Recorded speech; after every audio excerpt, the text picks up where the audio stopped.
Sir? Oo. Ngano man, sir? Anong nag-involve mo kaning illegal drugs, sir? Ang pamilya ko, itong nga itong mga nasay pa, kanan, Naay? nasay pa, patagakan sa Patagakan. Dugay na ka ni, sir? tulor ko eh. Tulo ka tuig na? Asa daw ta ni mo ni itagak, sir? Wala sa ka. So, unsa may sugo ra sa imo ha, sir? Unsa ra may instruction nga gihatag sa imo ha? Mo ka uli ko. Gaan ko ganyan kontak atong kuan. Atong Kanan. tagakanan. Unya, Wala man na kan. asa mo kagi contact ra, sir? Sa number ko number. Number to number, pero kakaila.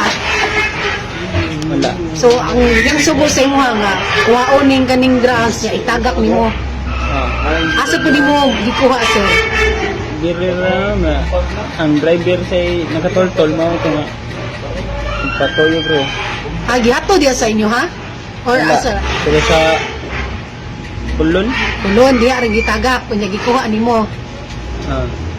Okay, bilang tay suhol sa imo, sir? Huwag mo pa ning na deliver pod. Mga 3K. Ha? Mga 3K. Pila, sir? 3K. 3K. Unsa man kada tagak? 3K. Dili na. Depende sa kan.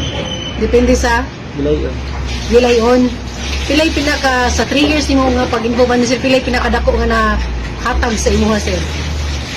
3K na. 3K ra gyud. Ngano ni sulod ka ni sir? At tungolang patang. Sa porta. Wa kay trabaho, sir? Namandar sa.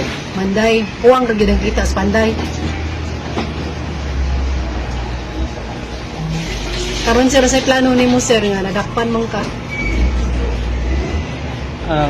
Gusto mo lang. Nag-usab. Sige, sige.